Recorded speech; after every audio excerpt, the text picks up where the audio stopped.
We've been wanting to do this for a while. Yeah, we talked about it for what, 2-3 months now? Yeah, it's Maybe been a even while. longer. At my presentation this past, I mean, my Instagram users will know, I guess Snapchat as well, that I presented this last, Wednesday, Mm-hmm. and we decided there. Ian came and he also really helped me with my feedback Yeah, for some help of the them plan a little presentations. bit. So, but when we were both there, we said, sometime later this week we're going to really try and do our history podcast, and there's going to be an assortment of topics. I'm going to let Ian introduce himself and how to say what he does. Yep. So my name is Ian Gammon. I'm a history PhD candidate at The Ohio State University. I study technically, like John, I'm a trained military historian, though that has sort of flown away from what my specialization is now. Now I trace humanitarian history. And that's a nice little brief introduction for me. Yeah, and my name's John Rochford, and I don't study military history as much anymore, but it is really modern American history, focused on masculinity, sexuality. I'm still a Civil War historian, Mm-hmm. but that's not necessarily random, but an assortment of modern American topics. And so, but we're obviously outside here on my rooftop here, my rooftop lounge, and the purpose of us being here and the purpose of this podcast, hopefully, this is a little bit more of a musing session for us today, just getting something recorded. Mm-hmm. But the purpose, I think, at least for me, of this of doing this podcast is because both Ian and I are very interested in public history, which means we like to talk outside of academia and literally outside of academia. And so that's what we're trying to do here for this first kind of talk episode, whatever you want to call it. I think we're going to be focusing a little bit more on, like, what does it mean to be a historian? What does it mean to be part of the academia in general? And maybe address some of the misconceptions of what it means to be on a college campus, because it can be a contentious thing these days between academics and professionals and non-academics and non-professionals. And so that's kind of my motivation. And Ian he's here. He's agreed to add another perspective.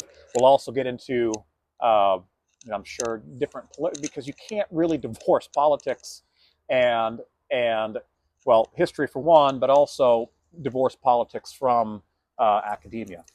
And so, without further ado, I just want to ask Ian what do you think about your objective when you step onto a college campus? Like when you go to work, what is it that you're wanting to accomplish?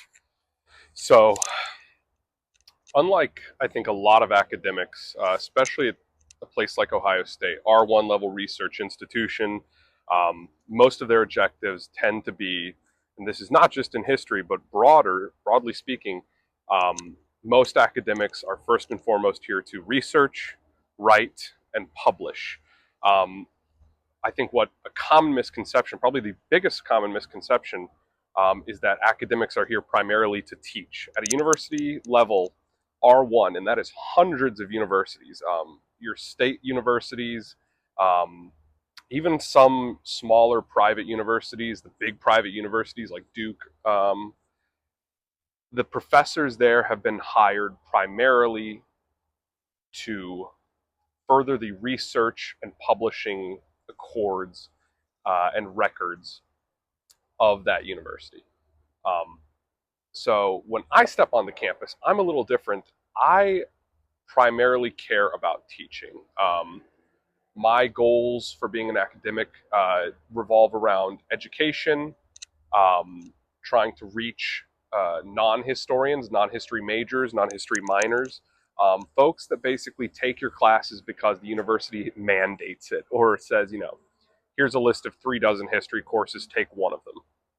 And so my objective, especially as of late, has been trying to reach those students who you would essentially assume have no interest at all in what you're doing. That is not to say that I don't research or write or intend to publish. I do all three of those things.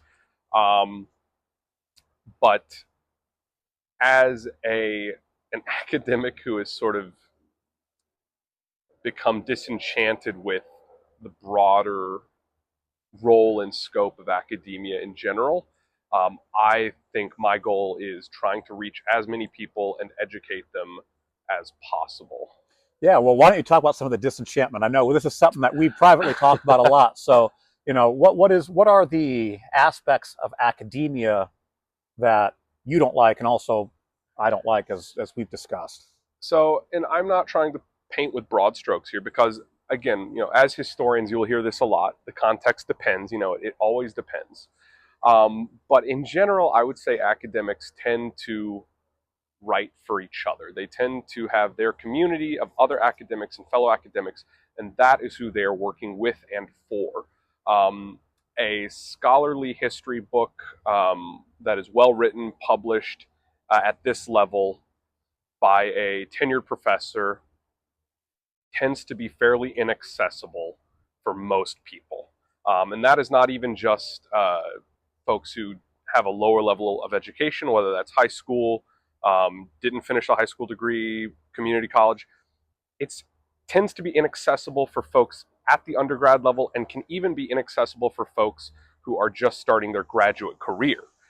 Because some of these topics and themes and terminology are just so complicated and complex, I would say overly so, that it just makes the top scholarship inaccessible to most people, which has two effects, in my opinion.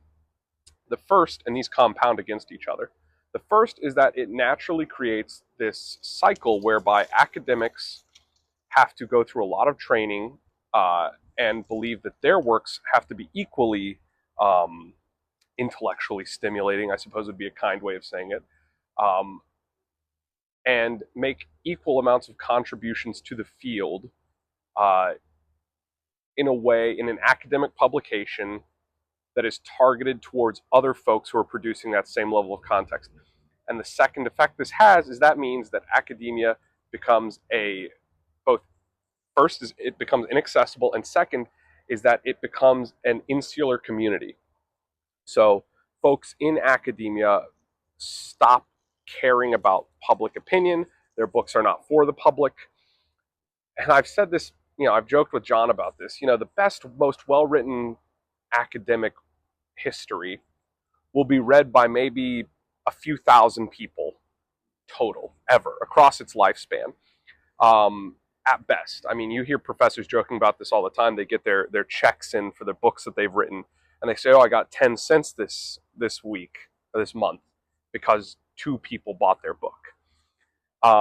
At most, you'll have that professor, their immediate circle, anyone in their specialization. If it's a good book, will read it, buy it. Libraries will buy it. Schools will buy it, and occasionally it'll be assigned for grad students. So if you compound that across America, you're talking about, again, a few thousand people at most. And there is junk on the bookshelves at Barnes and Noble written by an amateur on the Sherman tank that will sell hundreds of thousands of copies, have a far longer lasting impact, reach more people, and be more influential on the grander scale than these scholarly works. And so my problem really with academia is that it has ceased to reach the people that it should be reaching the most. Because the public is who we should be reaching. We need to be better educated as a group. We need to know our history. And while there are obviously benefits to academics and their work, and that community sparks brilliant pieces of scholarship. The fact that it tends to remain inaccessible to most folks and is targeted at a small select elite bothers me. Yeah, and I think that last part especially is what bothers non-academics about that college campuses when it's Yeah. this idea of the elite, the elite. You brought up very interesting points about what I think we're getting at is like the utility of history. So like, Yeah. what is history in the first place? And like the Barnes and Noble example is something that we talk about all the time, because Yeah. you go into Barnes and Noble, one of the biggest sections in the Barnes and Noble store is the history section. Mm-hmm. And then within the history section, actually, it's usually the military history and the war section. So you're going to see these big sections. But oftentimes, really most of the time, the books that you read from there are not written by professional historians. And so then the question becomes, I guess you can ask two questions. What is the utility of history in the first place? But in the second place, what differentiates the professional from the non-professional writer? Mm-hmm. And so I think, I'm going to let Ian tackle those questions too. I just kind of want to add on and say, I think that the biggest thing that I like to talk about in regards to those questions is context. As historians, we not only do we look at the document, so to speak. I think sometimes that's still really the biggest separator, is the fact that we actually we study dead people for the most part, not universally, but for the most part. And so we actually are in the archives and looking at the documents and the things that are left behind. Now, if you were to just go in and read these things, oftentimes what you're going to find, whether it be different words, different phrases, or even just different ideas that are set so far outside of our own cultural kind of context and cultural time, that you might recognize that, but you don't understand what that means. Mm-hmm. And so the context aspect of it is that we do so much work in what's called historiography. And that's basically the history of history. So we read other historians' work and we build off of that. That gets us to a term that's a really contentious term outside of academia, outside of history in particular, revisionist history. Yeah. This is used in political context all the time, right? Like, hey, that's just revisionist history. Which basically means you're just wrong. You're actually telling a wrong version of history. For the professional historian, we say revisionist history, that basically everything we do is revisionist. Everything is revisionist. Everything. So we build off of, or work against, or work in tandem with other historians of today that are in our same fields and of the past. It's how we advance our understanding. Maybe there's been new archival evidence. Maybe there's been a new kind of theory and orientation of how we think, how we try to identify things. And so, or maybe we're looking from a different perspective. Maybe someone who is a historian of capitalism is doing a history of, a particular bank, but then another historian looks at that same broad topic, but looks at it from below and looks at the people who are like the customers of the bank, or maybe who aren't customers and why, those type of questions. And so, we are revisionists by nature. That's not a dirty word to us.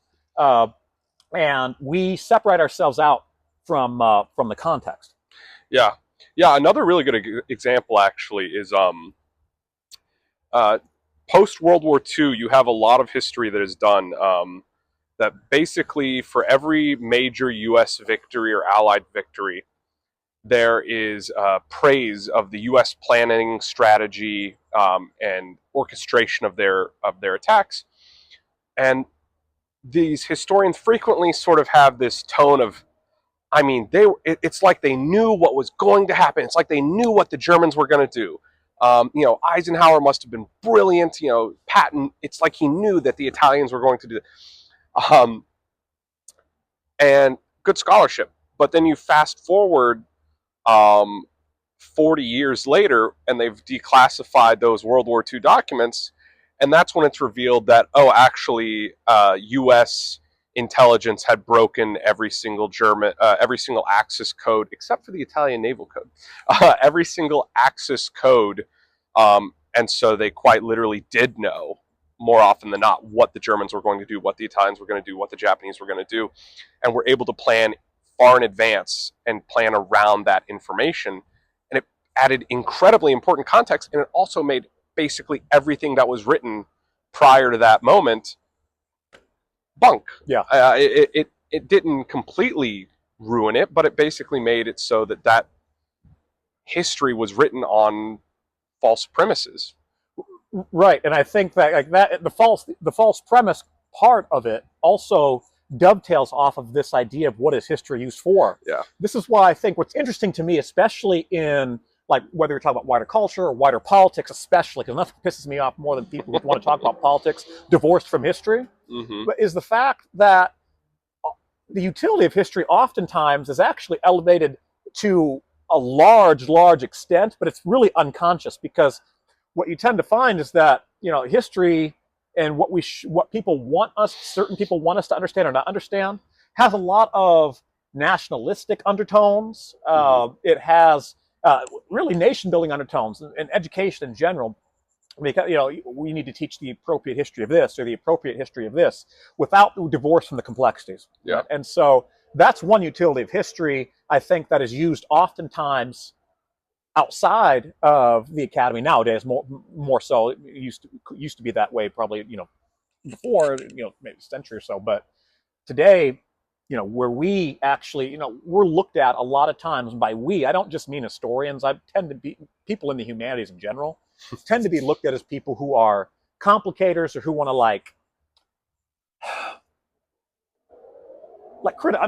let's keep it real. I mean, we'll criticize the United States oftentimes, and we'll look at the United States in a much more negative light. Not always, but we will look at it by, basically like doing a historical autopsy or some type of, autopsy in that way. And when you look at different perspectives, you oftentimes get different answers, which is why someone like me, who kind of adopts a little bit more of a postmodern framework, I'm not huge in this idea of universal truth.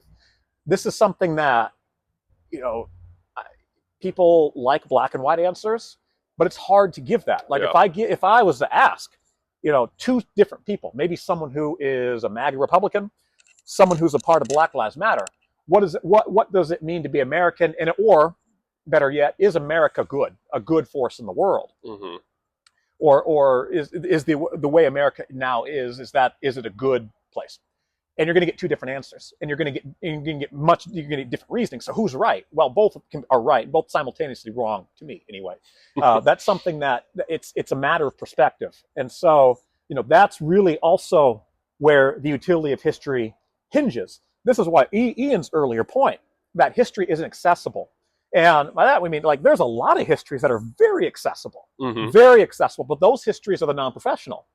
Yeah. And for people that like public history like us, that's a very frustrating thing, because oftentimes non-professionals, because they lack the context, they do put things in a little bit more black and white, and that sells easier. People don't tend to like complex, or they don't tend to like, things that might hit their heartstrings. When I was a little bit younger, probably when I was an undergrad at Iowa State, I was much more apt to feel uncomfortable, like with harder histories of, let's say, the United States in general, and think about, what is the U.S. responsible for, not responsible for instance, right? So, and as I've gotten more mature historically, I've been able to kind of look at history in a much more clinical type of way, like, hey, this is what was going on in that time period. I think, again, outside the academy, when history is invoked by any side, we tend to like it, not by we, I don't mean us, but I mean like outside, it is culturally, we like it black and white because we like to try and castigate other people for historical misdeeds, for instance. Like one of the bigger ones is like slavery in the United States. So, yeah, I mean, that's kind of, the utility of history is a very both frustrating thing and an interesting thing, but that's kind of why we both like the public history angle. Yeah, I agree. And I mean, I personally, as an academic, I do enjoy the complicated answers. I think that's intellectually stimulating. And I also agree. I think that's what rubs people the wrong way about historians, for two reasons. First, they're presented, if you go to any sort of public education, you are taught history through a black and white lens. You are taught this event happened on this time with these people. It led directly to this thing, which led directly to this thing. And these things happened on this date. Are you writing that down? It'll be on the test on Friday. Which is not how we approach history at all. As historians, I mean, we remember dates and names and places as a byproduct of studying them and having to write about them. I pause you right there. That's a great point you bring up. This is the big misconception about what historians do or what we look for. We don't give a damn about dates. Okay, we can go to Google just like you can, and we can find dates of things. We look at the complexities, and I think the word Ian's probably going to get to here in a second is contingency. Mm-hmm. Yeah, no, and if you actually wouldn't mind taking over for a second, I'm going to look up. Uh, there was a quote from a class that I taught recently from the syllabus from a professor who's well established at Ohio State, and I thought his goals for what you should try and accomplish in a history course um, speaks to what you're talking about right now. So Yeah. Well, yeah. By contingency, what I mean is that if you try to mentally place yourself in the time period that you're studying or the event, the past that you're studying, you realize that they do not benefit from the hindsight of 2020. They are living their lives in the same way we are living our lives now, in the sense that we can't predict the future. yeah. And so the choices that they make or that they don't make, or the things that they do or don't do, hinge on human choice and contingency. Now, when you marry that concept with the complexities of their distinct culture and the way that their time is different, Mm-hmm. you can begin to look at that through the lens of what types of real choices are available for historical actors Yeah. to make. It's like I'm going to use the history of slavery as an example in the United States with this, because you wonder why, why wouldn't a slave run away if they had Yeah. if they had the choice? Why would they stay? Or even better yet, there were many black slaves, especially black men, who would uh, who would be chosen by the overseer to basically become an overseer themselves, and they would whip other black slaves in the field, and they would be, they would essentially be doing the duties of the overseer for the plantation. And you might ask yourself, well, why would they ever do that? But if you place yourself in their place, you'll come to find pretty quickly that, well, it's actually a survival mechanism for them, because it gave them a small measure of autonomy in a system that was obviously, extraordinarily oppressive. It gave them a chance to assert their masculinity, something obviously studied. But running away also comes with choices too. Potentially you could have a family. You might be able to get away. Your children may not. Your wife may not, or woman, or whatever. And so you see the different types of choices that are available or not. And then if you escape and you do, like, where do you go? What do you do? How does this all work? So contingency really makes a difference in how we think about, uh, the who, what, where, when, and why. That whole old school conceptualization of thinking about historical events. Yeah. So the quote I've got here. So the goals for this course were to show how to study past events and how they influence today's society and the human condition, to offer strategies to help us distinguish among the masses of facts the aberration from the trend, the cause from the contingent, the important from the incidental, and the continuities from the changes. Mm-hmm. And so I love that part of the syllabus. I always read it full quote whenever I'm introducing the students to the course, because I think it speaks to a lot of what you're saying about what it is historians do and how we view the past. Because obviously we are privy to this information that, if you made that choice as an individual, or if you even had that opportunity to make that choice, there were reasons for not taking it, speaking to your slave example. And the past is littered with examples of this. You hear often people reminiscing on history. They say, well, if I had been there, I would have done X, Y, and Z. Common refrain. And it's just, as historians, we just think, no, you wouldn't have, because you would have been part of the 99% of society that either agreed with this, whatever thing it was, or you would have been complacent in it, or you would have had no power to do anything of real change. There's a reason we study folks like John Brown or Nat Turner, because these revolts, these rebellions, these attempts to end slavery are the exception. They're exceptional. They matter because there's so few examples of them on that scale to some degree of success. Um, and I think that's something that people really struggle with history. is understanding that, first, the context itself, but also understanding that history is an ugly, ugly thing to the modern human being across every time period. Your choices likely wouldn't have had as many of them unless you were part of the top 0.1% of society. Um, so, and the other thing I think people get get rubbed the wrong way on is that when historians talk about thinking in black and white pictures, we, as you said, we love to pick apart the past. We love to differentiate ourselves from the past and say, we're better than that. Our society is better than that. It's how you get these dominant, normal strains of thinking.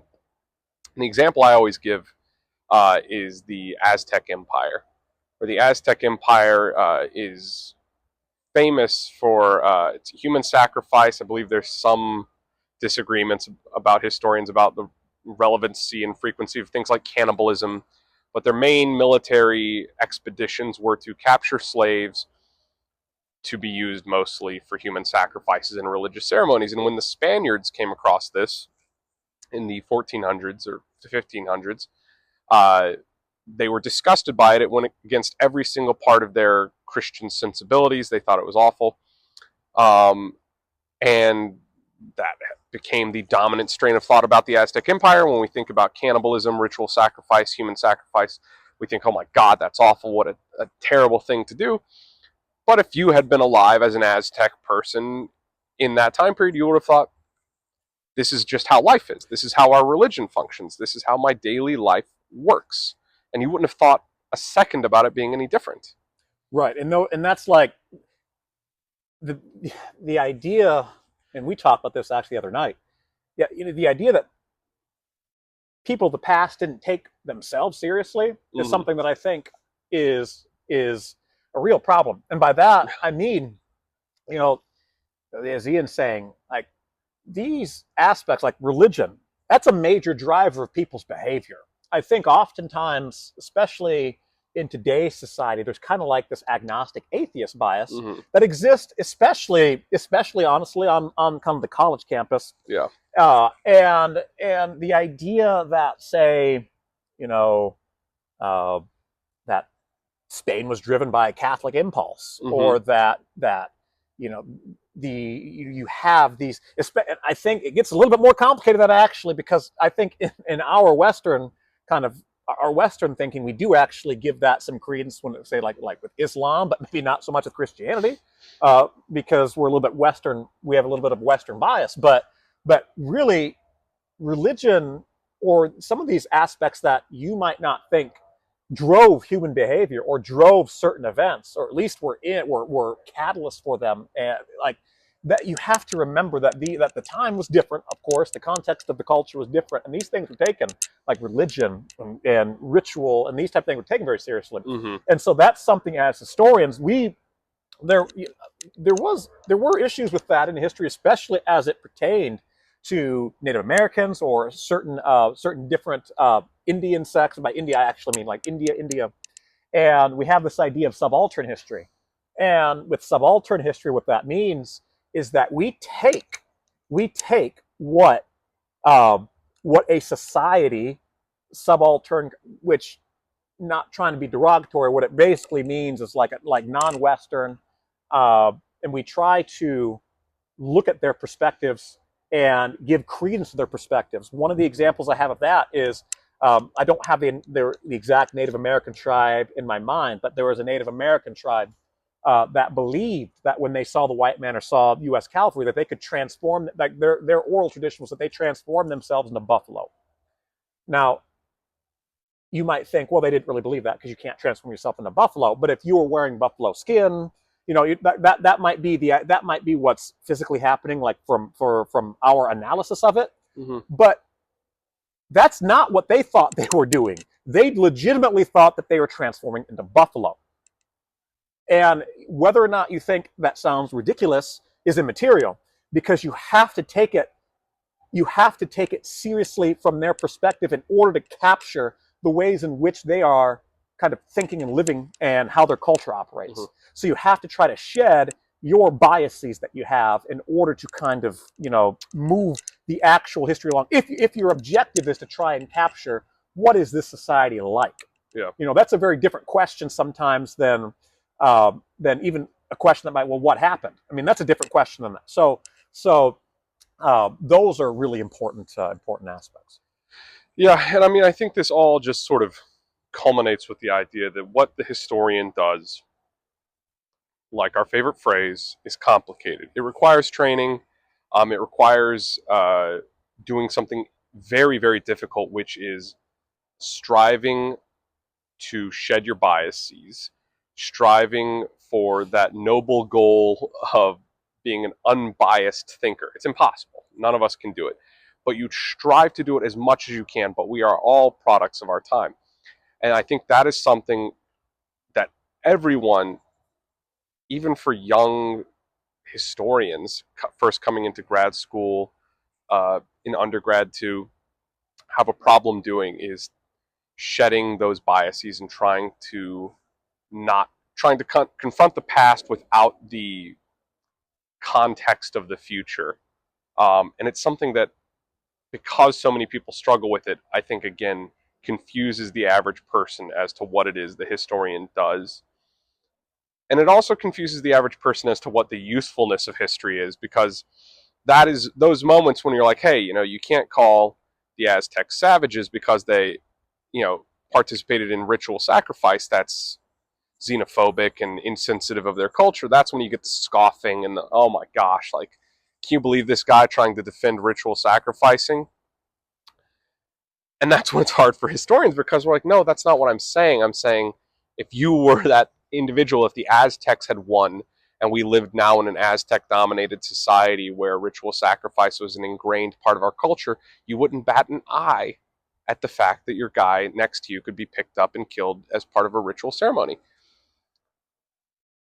But people don't get that, because it's really hard for us to shed our biases. And I think, again, that's why public histories in general tend to do better, is because they don't ask the reader to make a lot of these complicated assumptions or questions, or analyses. It is sort of presenting the facts, in the most lateral, even way that they can. And I think argument maybe is what you're really getting at too with Yeah. facts. We all make arguments. That's our job. Our job is to argue. Now, it's not like we're sitting back and like throwing beer bottles at each other, but we are making an argument in the ways in which we see it, which, from Ian's point, we have to be, to the extent that we can, and it's not always easy, but we have to be aware that we are biased, and it's going to come out in that way. Just from the very fact of, your upbringing, your political orientation, that does matter. Those things do matter. Things entirely out of your control from the moment you are born absolutely. shape how you write. Absolutely, because the condition from which you grew up, if there is a big difference between historians who grew up in like a middle class or like upper class with maybe their parents are academics or lawyers, something like that. There's a huge difference in how they write and see their historical topics oftentimes than like someone maybe who might have come out of like a working class family. Yeah. Because their experiences are different. The questions that they ask are going to be very different.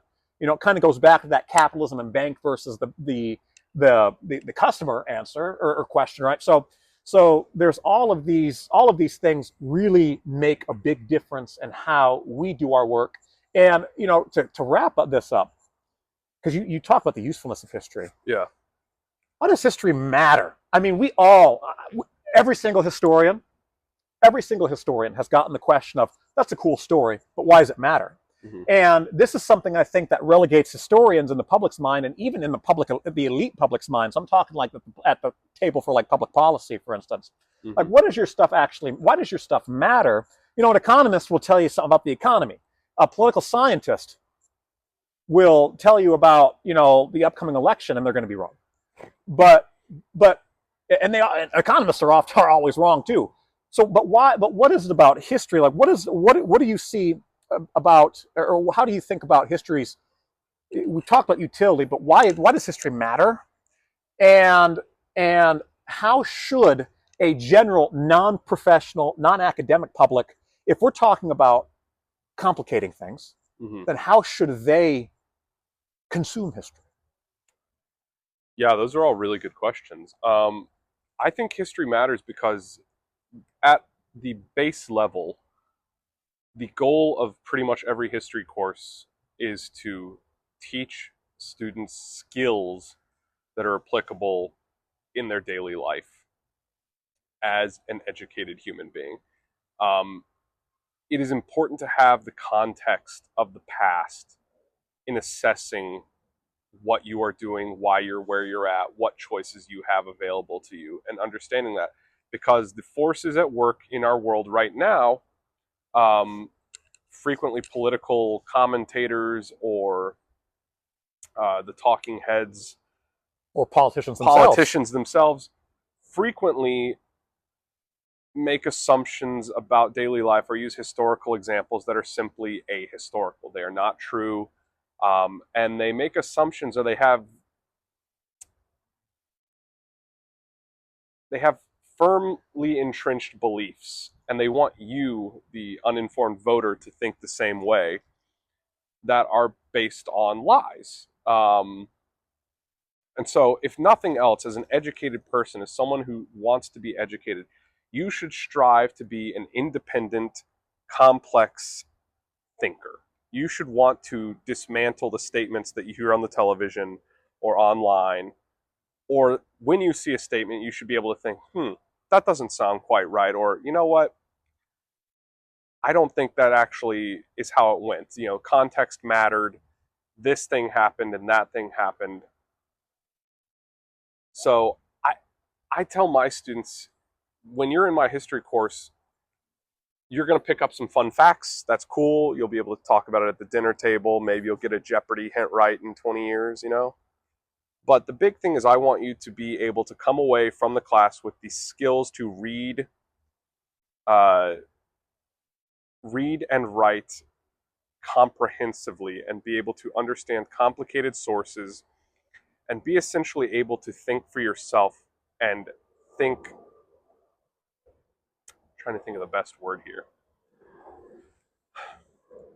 Think about things in a way that complicates them because your life is complicated. Everything around you is complicated. And if someone's selling you an easy solution or an easy version of the past, oftentimes they have an agenda for doing so. And then, okay, so that was the importance of history. You want to run by the other two questions? Yeah, the other question basically is, you're already answering it to a certain extent, is the consumption of history. How should one do it? Right. So, I mean, go read your public histories. There's nothing wrong with reading a public history book for fun, but be selective about what you read. Do some research. Just the simplest thing you can possibly do is when you're looking at a book, there's, I would say, 2 or 3 things you should look at first. First one, who is the author? Who are they? What are their credentials? What are their specializations? What training do they have? For example, there's a guy at Ohio State who writes primarily for a public audience. His work is really good, but it's very accessible, named Bart Elmore. Bart Elmore has done works on Coca-Cola and environmental issues. Monsanto. For the Iowa people in the Midwest. Yeah, there you go, the Midwest. And his work is very accessible. You find it often in the business section at Barnes & Noble or sometimes still in the history section. But all you have to do is look him up and you'll see, tenured professor, Ohio State, lots of training, went a PhD from Virginia, I think University of Virginia, well-educated professional guy. The second thing you should do is flip all the way to the back of the book and look for the bibliography. Because the easiest way to tell if someone is a professional historian or not is to look at their sources and what work have they done in the archives. Because a lot of times these guys will post, if you look in the bibliographies or the works cited, you go to the back and it is a handful of secondary sources and maybe 2 or 3 archives. And if you go to the back of a professional history book, the bibliography is frequently dozens of pages long, with each chapter having 50 to 70 citations in it. And the bibliography itself contains maybe, 100 secondary sources and a bevy of primary sources or archives or maybe oral interviews. And so that's the two easiest things you can do is just look. I've picked up several books at Barnes & Noble where it's like I just flip to the back and I'm like, okay, well, you haven't done your work, so I'm not interested in reading it.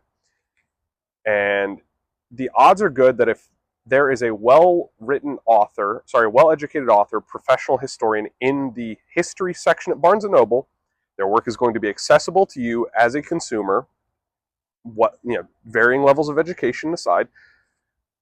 And if their bibliography is good, that means that they've done their job as a historian to try and get as much knowledge as they possibly can about the subject before writing their work. Again, these are generalized statements, not painting with a broad brush here, but that's how I would consume my history. Podcasts are okay. I hope so. I think, that. And I think, too, that this is like, I would add on the caveat that it is not a bad thing to read non-historians. You'll have to understand the limitations, I think. Now, as academics, sometimes there are limitations to that, too. Yep.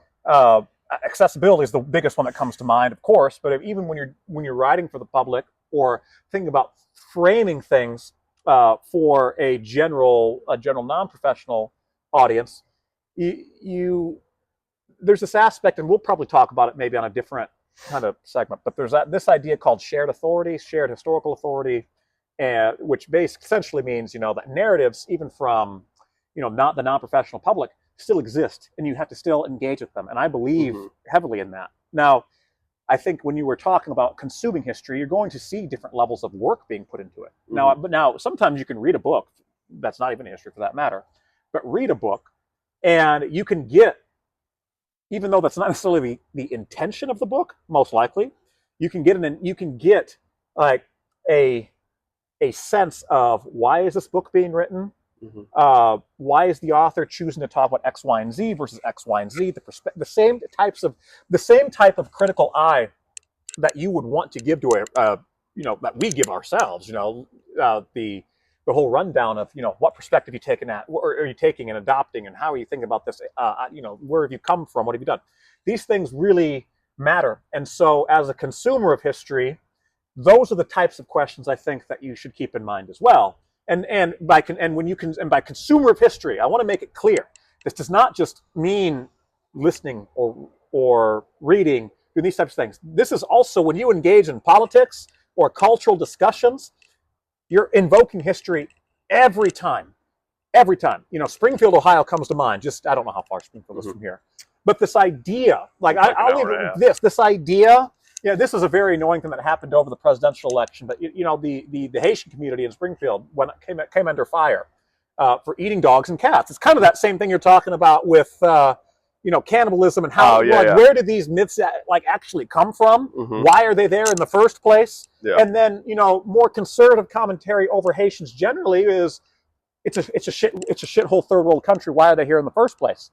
Well, that's an interesting question, actually, because we can talk about the Haitian Revolution overthrowing the French and then having to, deal with the French again when they came back and said, okay, we'll let you have your first Black Republic, but we're going to take all your money through, indemnities or whatever, and it's going to be, and you're going to still be paying those until 1930, by the way. So we're going to take we're going to extract your wealth, and oh, by the way, via the Monroe Doctrine, the United States is going to come in here and with their Marines, and really, if they don't really like your government, they're going to make your government unstable. So why is it that way? Well, we can look at the history of what actually was going on in different time frames with the Haitian people, and you can kind of start to see what is actually going on and why their country might be underdeveloped or why economically struggling, however you want to frame that. But these are the types of ways in which you need to address histories. You don't want to just listen to that political pundit or that political pundit or that person online, or even look at certain people with this idea that they are a certain way innately, which is what the argument really comes down to. The history complicates that narrative, and you can start to ask those questions And once you are able to ask those questions, you can consume a wide dearth of different types of media, including history. But I think that's where the consumption and the matter. Yeah. Like, why does history matter? Where does that come from? That's what I was saying with like the skills I want my students to take away from it. I want them to be able to do that. I want them to say, well, why do you have a view of Haiti like that? Also, why do you have a view of immigrants like that? And why do you specifically have a view of Haitian immigrants in Ohio like that? Because all of that is important. And you, as a human being with a modicum level of education and access to the internet, should be able to figure that out on your own. Yeah, you can once you begin to ask those questions and you're willing to complicate like we do, that is where, that's where you start to gain knowledge. It also doesn't have to mean you always agree, but I think for us, and I know I've used this word a lot in regards to public history, is that, and this will be the final thing I say, empathy, both contemporarily but also historically. And empathy is very different, by the way, than sympathy. I do not have empathy for slaveholders. Sorry, I do not have sympathy for slaveholders. But I want to be empathetic towards slaveholders because I want to try to understand what is it that they are literally like, what is their affect and their feeling? What are they literally like doing and why? That does not mean you like them or support them, but it does mean that you try to understand their inner workings. And so even if you don't agree, even contemporarily, the empathy aspect is really important. So. Because it matters. That's the ultimate end result, is if you shut your mind off from all of these things and just say, these are evil people doing evil things for evil reasons, you lose out on a lot of complex reasoning. And that matters a lot today. There's frequent political instability, with both sides sort of accusing the other of saying, you are this evil monolithic being, you think this way, you are awful, I should have no sympathy for you or your thought processes at all. I saw this with the Texas, with some of the natural disasters that hit, and a lot of folks were saying, well, they voted this way or that way, so, let them all die. Yeah. And it's like, well, how can you possibly think that and not have any empathy for your common man? Because there's a population, 47% or whatever it was, that didn't vote the way that you're talking about, or that their vote didn't matter, or that are uneducated, poor immigrants, English as a second language, whatever the case may be, that are in a situation where they can't really control where they're at in the U.S. So why are you wishing harm on an entire population when you know nothing about the minutia of that place?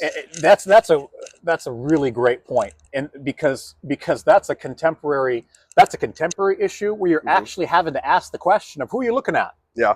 Who I lied. I'm going to say something else. Okay. Sorry, John. No, it's good. If people know me, they know that's just the way I roll anyway. But you're looking at, it depends on who you're looking at, and the noisier this again goes to source. This is how that we look at with dead people. But when you are able to see something, like literally see it, read it, hear it, that is coming from, that's already extraordinary, because that's getting the wider cultural play. You don't get to, depending upon the things like he's talking about, you're not hearing perspectives that are, maybe the perspectives from below. Maybe you're listening to some middle-class asshole that sits in, I'm thinking of some certain podcasters, but that just sit in a studio all day or a newsroom all day, and, they're rich, they're making a lot of money. Okay. But what about, what about maybe the English as a second language person, or, the people that, geez, the state went to Trump, let's say, in the general election, but it went to Trump 52-48 or something like that. Yeah, exactly. Whatever. Yeah, I mean, it's like there are so much, and that, again, having a framework of a historian, you can actually think, okay, here's what I'm hearing. Here's the narratives from the top, which is almost always where you get official narratives, is from the top down. Think about things from the bottom up, from the people on the grassroots aspect, or the common person, I suppose, your average person, and how they view the world on an average day, any given day, and how does that differ between you know, all of those narratives. How do those things kind of balance or fight against each other? Like that's a really great point. I mean that's really what it's all about when it comes to really, especially like public history. At least that's how I would like people to think. It's not. We don't care.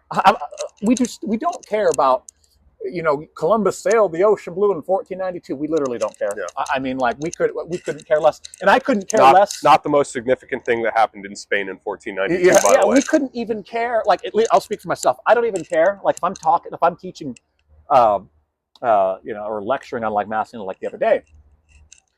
If you leave with nothing besides trying to think about how the complex, like just the complexities and dynamics, how, you know, operated, or just the very fact that there wasn't really consensus on certain issues.